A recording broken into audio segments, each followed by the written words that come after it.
আজকাল আমরা ভাইরাল হওয়ার চক্করে অনেকেই ওয়াইটি যারা করছি বা ফেসবুক যারা করছি প্রত্যেকেই যেসব লোকগুলো ভাইরাল হয়ে গেছে তাদের পিছনে ছুটে বেড়াচ্ছি আমরা পুরো বোকা হাঁদার মতো।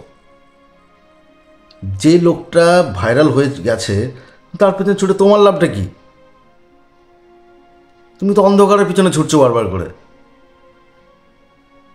তোমার বাবার একটা বড় গাড়ি আছে দামি, আমার সাইকেল আছে। আমি যদি এখন ভাবি যে তোমার ওই গাড়িটা সিটে বসে গাড়ির মালিক হয়ে যাবো আমি, তাই হয় নাকি? তোমাকে এফোর্ট দিতে হবে, তার জন্য পরিশ্রম করতে হবে, তোমাকে পয়সা জোগাড় করতে হবে তোমাকে তার জন্য, তবেই তুমি সেই জায়গাটায় পৌঁছতে পারবে। ওই ভাইরাল রাজুদার পরোটার পিছনে দৌড়ে যদি তুমি ভাবো তোমার সব কিছু ভাইরাল হয়ে যাবে, ফলোয়ার্স বেড়ে যাবে, ভিউয়ার্স বেড়ে যাবে, এগুলো বোকা গাধার মতো হচ্ছে তোমাদের এগুলো। আরে ভাই, দেশের অর্থনীতি কিন্তু ওই রাজুদার পরোটার উপর টিকে নেই। ও কিন্তু মাঝখান থেকে তোমার মতো বাটকাবাজি কিছু গান্ডু লোকেদের পাল্লায় পড়ে কিন্তু বড় লোক হয়ে যাচ্ছে। আর তোমরা কী হচ্ছে, তোমরা সেই গান্ডুই থেকে যাচ্ছ, নিজে কিছু করতে পারছো না নিজের জীবনে। সে যে ঘুম থেকে উঠে চলে যাচ্ছ কোথায় না, রাজুদার পরোটার কাছে গিয়ে ভিডিও বানাতে হবে একটা, আর সে ভোরবেলা থেকে লাইন। এই বাবা, বিরাট ব্যাপার। আরে ভাই, মাথার চুলগুলো নিজে কাটতে না, তুমি সেলুনে কাটাতে যাও, তুমি তো পরে চুল কাটাতে যাচ্ছ নিজে। কেন?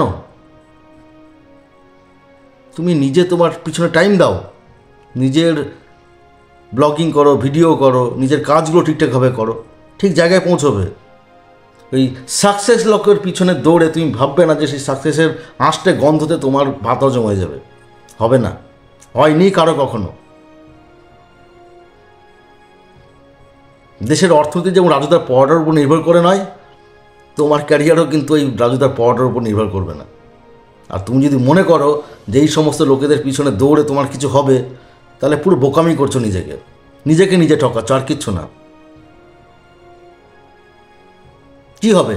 তোমরা গিয়ে লাইন দেবে লোকটার পিছনে, লোকটার গিয়ে বলবে, দাদা আমি বহু দূর থেকে এসেছি আপনার জন্য, আপনার আমি অনেক বড় ফ্যান।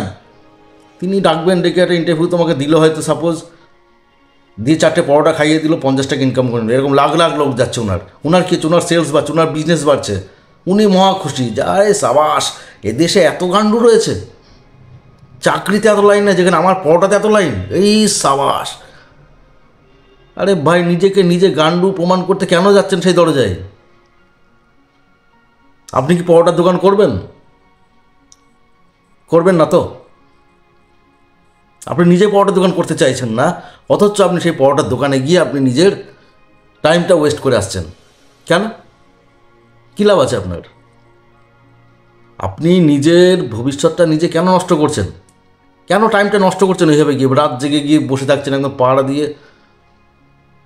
নিজের কাজটা করুন না ঘরে বসে, দেখুন আপনিও একদিন হয়ে যাবেন।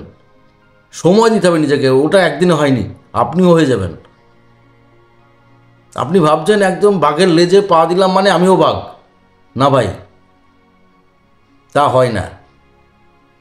তাই নিজের লাইফস্টাইল নিজে চুজ করুন, কাউকে কপি করতে যাবেন না। আর এই অযথা বসে বসে ওই পাগলের খাতায় নাম লিখিয়ে নিজেকে সময় নষ্ট করবেন না নিজের।